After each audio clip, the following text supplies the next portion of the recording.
같이 한번 교독을 하도록 하겠습니다. 예수 그리스도의 나심은 이러하니라. 그의 어머니 마리아가 요셉과 약혼하고 동거하기 전에 성령으로 잉태된 것이 나타났더니 내 남편 요셉은 의로운 사람이라 그를 불안하지 아니하고 가만히 둔고자 하여. 이 일을 생각할 때에 주의 사자가 현명하여 이르되 다윗의 자손 요셉아 내 아내 마리아 데려오기를 무서워하지 말라. 그에게 잉태된 자는 성령으로 된 것이라.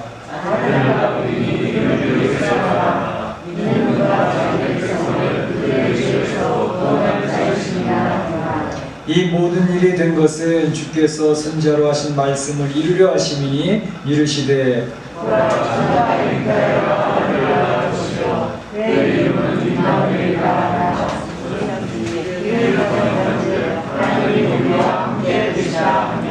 요셉이 잠에서 깨어 일어나 주의 사자의 분부대로 행하여 그의 아내를 데려왔으나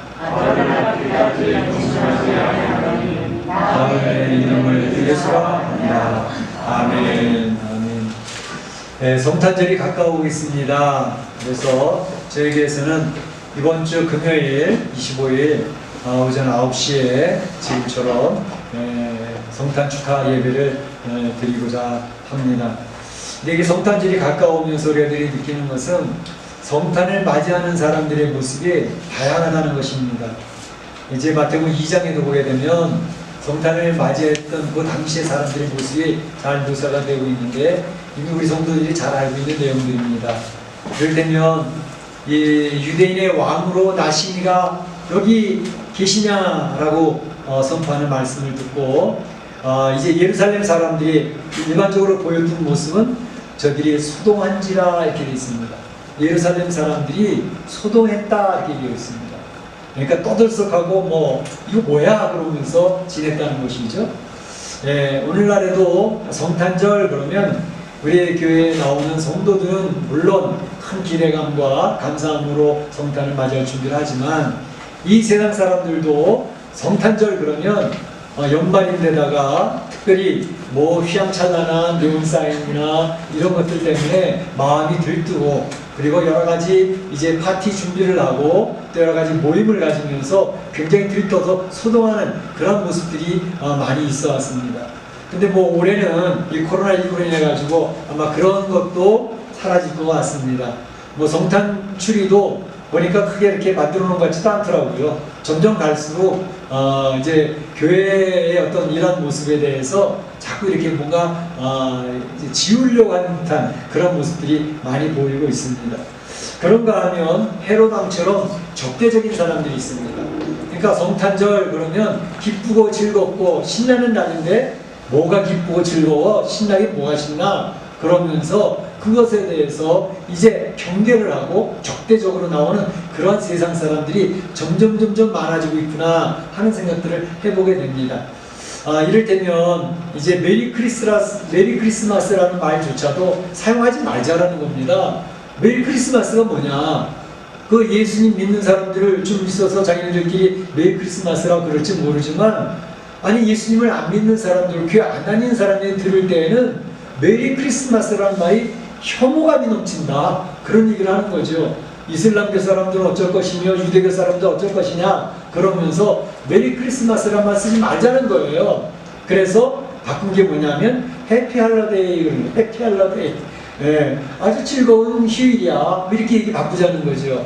굉장히 그리스도에 대해서, 이 신앙에 대해서, 기독교에 대해서 경계하고 적대시하는 그런 세력이 옛날에도 뭐 없었던 건 아닌데 점점 갈수록 그 세력이 굉장히 커지고 세력화가 되어져 가고 있습니다. 그래서 메리 크리스마스라는 말을 오바마 정부 때 못 쓰게 해서 통과가 되어져 가지고 안 썼습니다. 몇 년 동안. 그런데 이제 트럼프 대통령이 되어져 가지고 무슨 소리냐. 우리나라는 기독교 정신을 세워진 나라고 기독교 가치관을 가진 나라인데 그걸 못한다면 어떻게 되냐. 메리 크리스마스만 쓰자. 그래서 대놓고 메리 크리스마스 인사를 계속 시켰잖아요. 그런데 이제 그것도 지금 아슬아슬한 위기를 만나고 있습니다. 그래서 미국에서 이런 성경적인 가치관과 세상적인 가치관이 대충돌이 벌어지고 있는데 어떻게 될지 모르겠습니다. 점점 이제 어려워지는 상황처럼 보여지고 있는데 어쨌든 성경에서 이야기한 내용대로 가는 겁니다. 그래서 성경적인 가치관이 세상에서 점점 위축이 되어지고 이제 성도들이 어려움을 당하고 교회들이 자꾸 파괴되어지고 무너지고 하는 그런 모습들이 많이 나타나게 될 것이지만 이 세상은 기독교에 대해서 가장 강력하게 대적을 합니다. 다른 것들은 다 무너지는데 기독교는 무너질 듯하다 안 무너지고 무너질 듯하다 안 무너진다는 거죠. 그래서 자기네들의 뜻을 관철하기 위해서는 기독교인들을 우선 무너뜨려야 된다는 거죠. 기독교 국가를 무너뜨려야 되고 교회를 무너뜨려야 되고 이 하나님의 선포하신 가정이란 조직 자체를 무너뜨려 버리면 자기네들이 원하는 대로 이 세상을 이끌어갈 수 있다. 이게 불균형의 그 모든 괴계가 지금 속임수와 또 거짓말과 파괴적인 도전으로 아주 교묘하게 세상을 좀 주무르고 있는 상황입니다. 우리 성도들이 이런 상황들을 잘 분별하면서 아하, 주님이 요한계시록에서 얘기한 대로 되어져가고 있구나 하는 것을 분별하면 좋겠습니다. 그런가 하면 하나님의 이름을 부르던 사람들, 성경에 대해서 정통하고 성경을 연구하고 성경에 대해서 정말로 유식했던 사람들이 있었습니다. 대제사장과 서기관들입니다.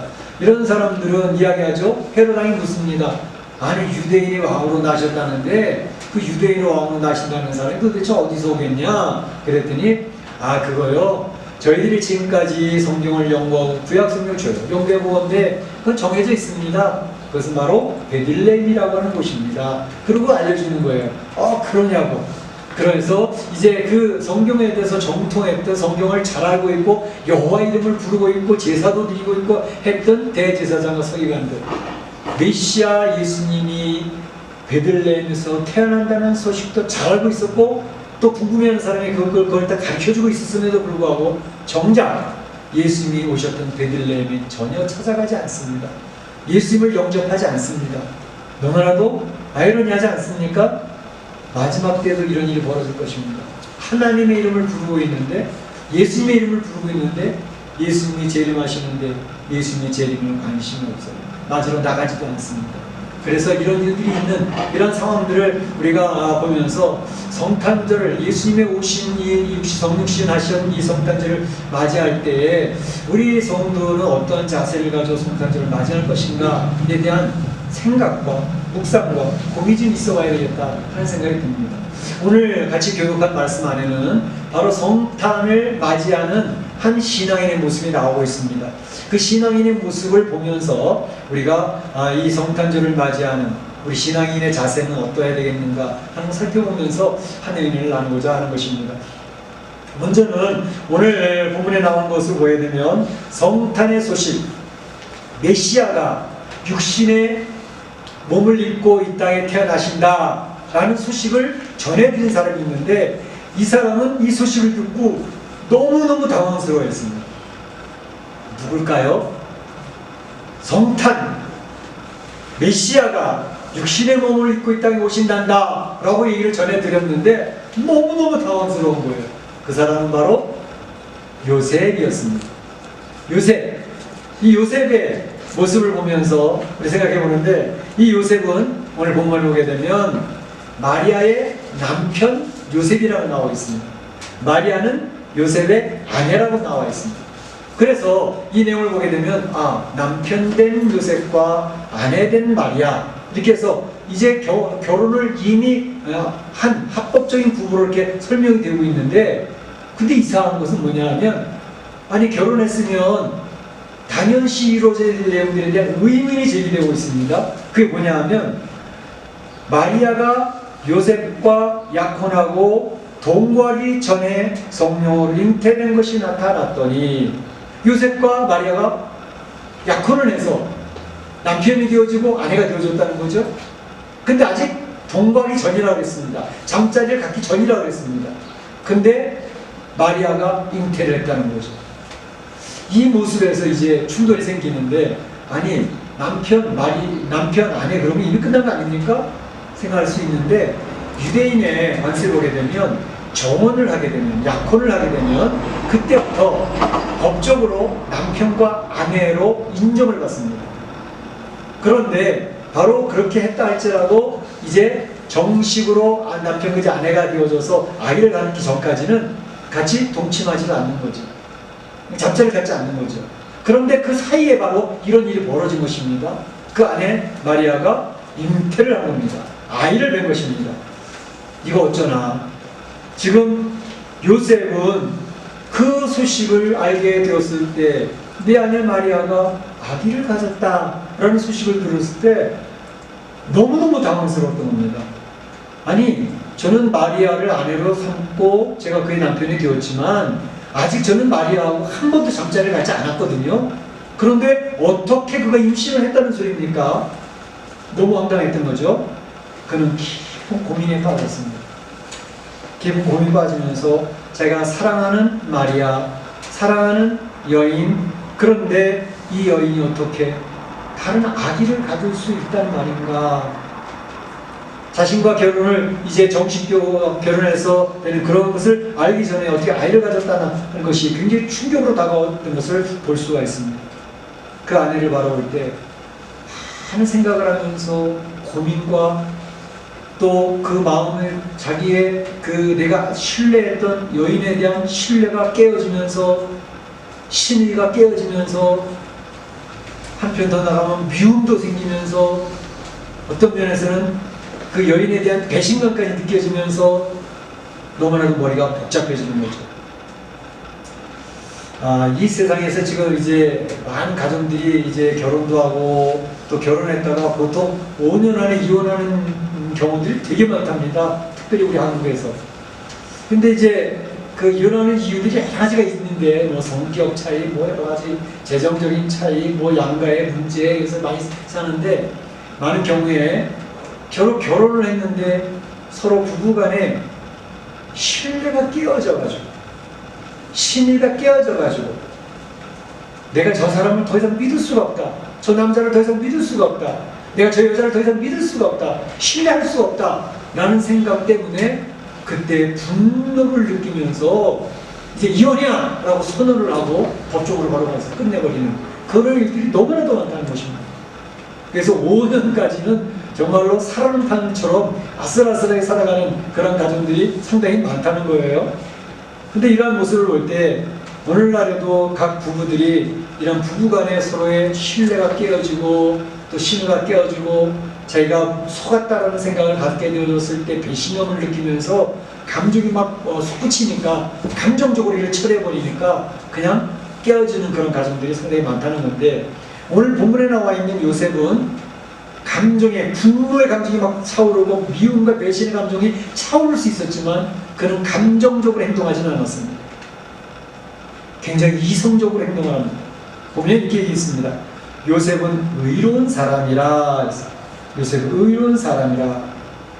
그래서 그는 자기의 감정의 분노를 표출하지 아니하고 특별히 사람들에게 내 사랑하던 여인이 아기를 가졌다라고 공개하지도 아니하고 왜 공개하면 어떤 일이 벌어지죠? 율법에 돌로 쳐서 죽이라는 게 율법이거든요. 그러니까 이 여인은 자기가 알지 못하는 아기를 가졌다는 것을 공개해버리면 길거리에 끌려 나와서 많은 사람들이 돌에 맞아 죽을 수밖에 없는 그런 상황이란 말이죠. 그러니까 그가 돌에 맞아 죽는 것은 차마 볼 수가 없다. 그래도 내가 사랑했던 아내였는데 어떻게 돌에 맞아 죽는 것을 보겠는가. 그래서 그는 조용히 불 꺼졌습니다. 얼마나 이성적입니까? 감정의 표출도 분노도 드러내지 않았지만 그 상황 속에서 이성적인 판단을 하면서 그 일을 수습하는 그런 쪽으로 마음을 잡고 있는 모습을 볼 수가 있습니다. 굉장히 좋은 남자 같아요. 그런데 바로 이때에 요셉은 한 가지 더 첨부가 됩니다. 그게 뭐냐면 이렇게 이 일을 생각할 때에 라고 하면서 이 일을 생각한다는 건 지금 이 마리아가 아기를 가졌다는 일 그걸 생각하면서 하나님 앞에 나가고 있는 모습을 볼 수 있습니다. 하나님을 바라보고 있는 모습을 볼 수 있습니다. 하나님을 바라보면서 그는 하나님 앞에 엎드리고 있습니다. 이 모습 속에서 우리가 이제 교훈을 받는 겁니다. 우리는 세상을 살아가면서 정말로 이렇게 당황스러운 일을 만난 요셉에게 이야기를 하기 시작하는 거예요. 주의 사자가 이 요셉에게 말씀하시기 시작하는데 이 일을 생각할 때 주의 사자가 현몽하여 이르되 다윗의 자손 요셉아 내 아내 마리아 데려오기를 무서워 말라 라고 이야기를 하십니다. 주의 사자가 마리아가 임신하게 된 내용, 그 자초지종을 요셉에게 자세하게 설명하기 시작합니다. 그 내용은 뭐냐면 마리아 몸에 있는 이 아기, 잉태된 아기는 다른 남자의 아기가 아니란다 라고 얘기합니다. 다른 남자의 아기, 네가 추측하는 것처럼 다른 남자의 아기가 아니야. 그는 성령으로 잉태된 아기란다. 뿐만 아니라 이 마리아가 동정녀인데, 남자와 잠자리도 한 번도 해보진 않은 동정녀인데, 이 마리아가 아기를 뵌 것은 이미 이사야 선지자가 700년 전에 예언했던 내용이야. 이사야서 진짜 기사전한 것처럼 보라, 처녀가 잉태하여 아들을 낳을 것이요 그 이름을 임마누엘이라 하리라. 700년 전에 예언한 내용이라니까. 선지자가 예언한 내용이 지금 이루어지고 있는 거야. 그리고 이 아이가 태어나면 그 아이의 이름도 정해져 있단다. 그 이름을 예수라 하라. 예수는 그가 자기 백성을 저희 죄에서 구원할 자이심이라 아니라 예수의 이름을 끝까지 딱 가르쳐 주는 거예요. 이 이야기를 들은 요셉, 꿈속에서 주의 음성을 들으면서 이야기를 합니다. 아니, 주님의 선지자들이 예언했던 그 여인이 바로 내가 정언했던 마리아 그 몸에서 이루어지고 있단 말인가?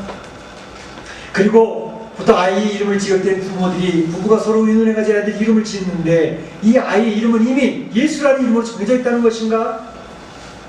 그래, 그것까지는 좀 받아들인다 하더라도 아니, 도대체 어떻게 성령으로 잉태가 될 수 있단 말인가? 과학적으로 납득이 안 되잖아. 이해될 수가 없는 부분이잖아. 아기가 태어나는 것은 너무나도 정확하게 정해진 것인데 남녀가 잠자리도 하지 아니하고 아이가 생길 수 있단 말인가? 요셉은 여전히 복잡합니다. 이해하려고 애를 써보지만 이해의 범위를 벗어나는 일입니다. 늘 제가 성도들에게 말씀드렸던 것처럼 신앙의 세계는 이해의 세계를 뛰어넘습니다. 이성의 세계를 뛰어넘습니다. 그래서 이 세상의 모든 사람들은 내가 배운 학식, 경험, 이성 이런 것을 가지고 받아들이는 가치 체계를 가지고 있는 사람, 그런 가치관을 가지고 있는 사람들이기 때문에 내 머릿속에 이해가 되지 않든지 내가 경험하지 못한 거라든지 알지 못하는 부분에서 이야기를 하게 되어지면 그 부분을 받아들이기가 너무 힘든 거예요. 당황스러운 거예요. 혼동스러운 거죠. 그럴 때에 세상 사람은 두 종류로 갈라집니다. 첫째는 대부분 많은 사람들은 내 머릿속에서 이해되어지지 아니한 것들, 과학적으로 증명될 수 없는 것들, 이런 것들이 선포되어진 대부분 거부합니다. 에이, 말도 안 되는 소리 하지도 마. 그 만화 같은 얘기고, 그 전설 같은 이야기, 그런 것이 어떻게 있을 수 있어? 라고 대부분의 사람들이 거부합니다. 그런데 소수의 선택받은 사람들은 그것을 일단 머리로는 이해가 안 되는데 과학적으로 증명이 안 되는데 나는 받아들이겠어 라고 받아들이는 사람들이 있습니다. 그걸 믿음이라고 합니다. 믿음을 가지고 받아들이면 그 믿음 때문에 나중에 믿음 그대로 현실에서 경험되어지는 역사를 체험하게 됩니다. 이게 믿음의 세계고 이게 신앙의 세계입니다. 바로 요셉은 두 번째 경우였습니다. 그래, 주의 사자가 말씀하신 거니까 머릿속엔 이해가 안 되고 과학적으로는 있을 수 없는 일이지만 나는 받아들이겠어. 이것이 바로 요셉의 믿음이었습니다. 우리 사랑 성도들이 이 세상 살아가면서 성도가 되어진 것은 믿음을 가졌기 때문에 성도가 되었습니다. 이 세상이 하나님의 말씀으로 창조되었다. 믿은 겁니다. 그냥 어떻게 지질 과학으로 그거를 과학으로 설명해서 증명할 수 있겠습니까? 예수님이 십자가에 죽으신 그 죽으심은 2000년 전의 사건이지만 그 죽으심으로 인하여 나의 이 세상 태어나 지은 모든 죄로 말미암아 죽을 수밖에 없고 지옥에 갈 수 없는 존재를 나의 죄를 다 사해 주셨다라고 성경이 선포하니 하나님이 알려주시니 그 믿음을 받아들이는 겁니다. 2000년 전에 가서 나는 십자가를 만져본 적이 없습니다. 예수님을 본 적이 없습니다. 그런데 믿음으로 받아들이는 겁니다. 그래서 구원받은 백성이 되는 것입니다. 예수님이 재림하실 것이다. 이 세상에 하나님의 나라에 도전을 해서 하나님 나라가 위태위태한 그런 모습으로 가겠지만 주님이 재림하시기 전에 이 세상 적그리스도의 세계는 무너지고 하나님의 나라가 세워진다. 주님이 그의 백성들을, 환난과 고통 가운데 있던 주의 백성들을 구별해 구원하신다. 믿는 거예요. 그냥 성경이 요한계시록 얘기한 대로 믿는 겁니다. 그리고 따라가는 겁니다. 이게 믿음의 세계예요. 요셉은 그런 믿음을 가졌기 때문에 하나님 앞에 나갈 수 있었습니다. 자, 그러면 요셉 믿음으로 받아들인 요셉은 어떻게 행동을 했는가 하는 것을 보겠습니다. 요셉이 어떻게 행동을 했습니까? 그 믿음은 어떻게 증명됐습니까? 주의 사자의 분부대로 행하여 그의 아내를 데려왔으나 아들을 낳기까지 동침하지 아니하더니 나음의 이름을 예수라 하니라. 이게 믿음을 가졌던 요셉이 보여줬던 믿음의 모습이었습니다. 첫째는 분부대로 행하여 마리아를 데려왔다는 것이에요. 머리가 되게 복잡했어요. 혼돈스러웠습니다. 받아들이기 어려운 얘기였습니다. 그런데 자기의 뜻을 적고 자기의 경험을 적고 자기의 생각을 적고 하나님의 말씀대로 분부대로 했다. 말씀대로 했다는 겁니다. 그 마리아를 데리고 왔습니다. 가만히 끊고자 했던 것을 포기했습니다.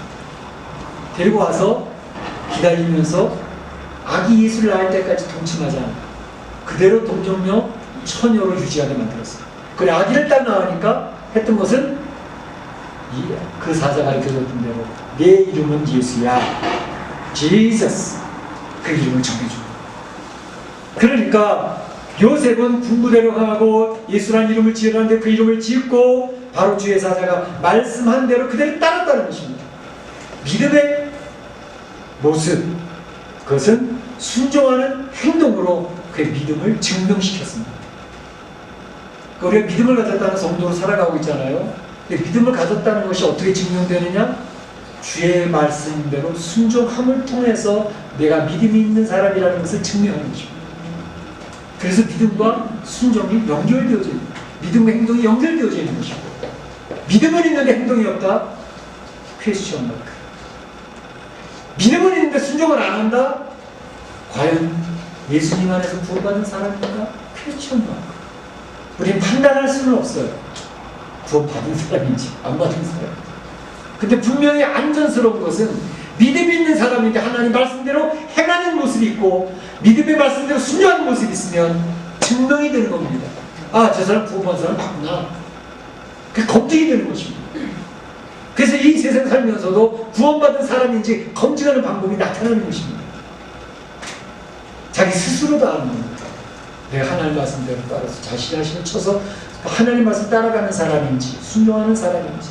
물론 우여곡절이 있어요. 어떤 내 마음 뜻 할 때도 있거든요. 연약해서 내 고집대로 하다가 무너질 때도 있거든요. 그렇지만 방향 자체는 분명합니다. 하나님 말씀대로 순종해야 돼. 내 자신을 쳐서 복종시켜야 돼. 그러고 살아가기 때문에 조금씩 변하는 자기의 모습을 보면서 나 구원받은 하나님의 사람 맞구나 하면서 자기도 알게 되는 것이죠. 그게 점점 열매를 맺어가면 주변 사람들도 알게 되는 것이죠. 그래서 하나님의 백성이 구별되어지는 것입니다. 예수님도 바로 순종함으로써 하나님의 뜻을 이루어가셨다는 것입니다. 그래서 성경의 역사를 가만히 보세요. 그 믿음, 그것에서 계속 믿음을 얘기하고 있고 믿음에는 순종이 따르는 행동의 행함이 있다는 걸 계속 강조, 하나의 역군으로 쭉 나가고 있지 않습니다. 오늘 요셉의 믿음과 순종의 삶, 그것은 마리아의 몸을 통해 이 땅에 오신 예수님이 순탄하게 올 수 있는 하나님의 역사를 이루게 하셨습니다. 그래서 요셉은 그 믿음으로 순종해서 예수님의 육신의 아버지라고 하는 영광스러운 칭을 얻는 것입니다. 네, 성탄절을 우리가 맞이합니다. 성탄절, 자기 백성을 구원하시기 위해서 육신의 몸을 입고 오셔서 십자가에 죽으셔야 되기 때문에 육신의 몸을 입고 오신 거예요. 그 예수님을 오시는데 요한복음 3장 16절에 얘기하는 것처럼 하나님을 사랑하는 사람, 곧 하나님께서 세상을 이처럼 사랑하사 독생자를 주셨으니 이는 저를 믿는 자마다 멸망치 않고 영생을 얻게 하려 하심이니라. 독생자를 주신 것은 영생을 얻게 하려고 독생자를 주셨다는 것이죠. 그 얘기를 하고 있는 거예요. 그래서 예수님이 몸을 입고 오신 거죠. 그런데 요한복음 1장 11절에 보게 되면 그 예수님이 자기 땅에 오셨으나 자기 백성들이 영접지 아니하였고 이렇게 됐어요. 예수님이 자기 백성, 자기 땅에 오셨어요. 근데 자기 백성들이 영접지 않았다 그랬어요. 유대인들을 얘기하는 거죠. 그래서 요한복음 1장 10절에 얘기하는 게 뭐예요? 영접하는 자, 곧 그 이름을 믿는 자들에게는 하나님의 자녀가 되는 권세를 주셨습니다. 하나님의 자녀가 되는 권세, 누구? 영접하는 사람. 예수님의 그 이름을 믿는 사람, 그 사람들이 하나님의 자녀된 권세를 얻었다는 것입니다. 바로 그 하나님의 자녀 권세를 얻은 사람들은, 믿음을 가진 사람들은 순종하는 삶을 통해서 하나님의 역사를 이뤄가게 되어져 있습니다. 예, 우리 성탄절을 맞이하는데 우리는 요셉처럼 믿음이 있는 성도들이 되시기를 원합니다. 믿음이 있어서 순종함으로 하나님의 나라를 이루어가고 하나님의 나라를 세워가고 주님의 교회를 세워나가는 하나님의 사람들로 하나님이 주임시켜 주실 것입니다. 이 성탄절에 성탄절에 어떻게 맞을까? 1년에 한 번씩 그냥 오늘 성탄절에 가서 예배 한번 드리고 오면 되지, 그냥 경탄부금이나 하고 그러지 맙시다. 성탄이 중요했습니다. 바로 요셉이 우리가 보여줬던 모습처럼 혼돈스럽고 당황스러운 일이 따라올 수 있지만 요셉은 믿음으로 이것을 감당했습니다. 믿음만이 아니라 그가 행함으로, 순종함으로 그의 모습을 보여줬습니다. 그래서 예수 오실 때에 그 길을 예배하는 기한이 끊겼습니다. 바로 대사장과 서기관, 이 사람들은 하나님 말씀 잘한다고 했지만 예수 영접하지 않았죠.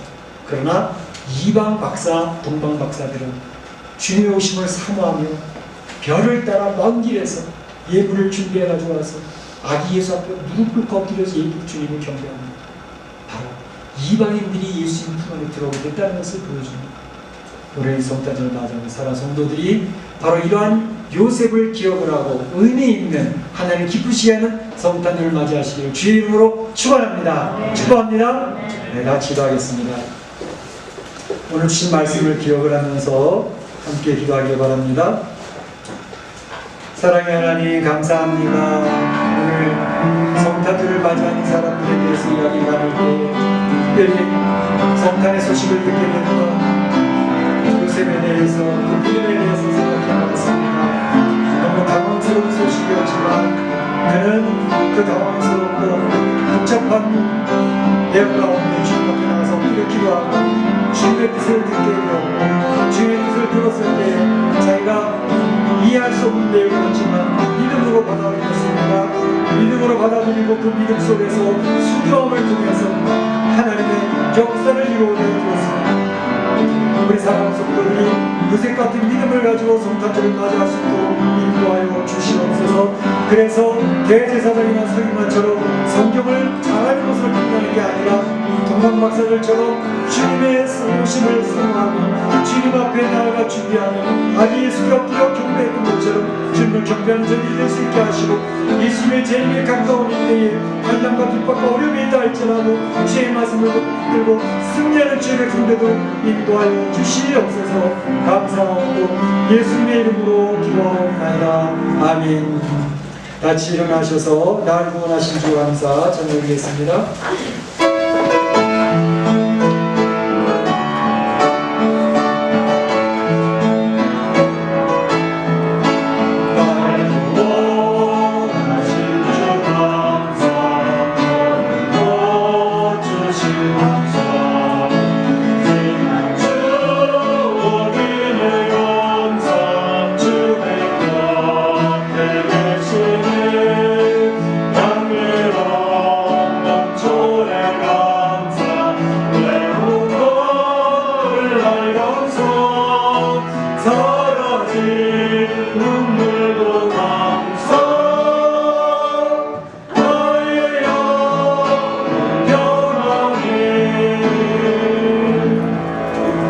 지금은 우리 구주 예수 그리스도의 은혜와 하나님 아버지의 그 크신 사랑하심과 성령님의 감동감을 교통하심이 오늘 성탄절을 맞이하는 백성들 가운데 특별히 요셉의 모습을 보면서 요셉의 믿음을 본받고 이해되지 않아도 믿음으로 받아들이며 하나님 말씀 앞에서 순종함을 통해서 주님의 오시는 길을 준비했던 요셉처럼 살기로 소원하는 우리 온 성도들 머리회와 가정과 자녀와 일터 가운데 우리 교회 가운데 이제부터 영원토록 함께 있을지어다. 아멘.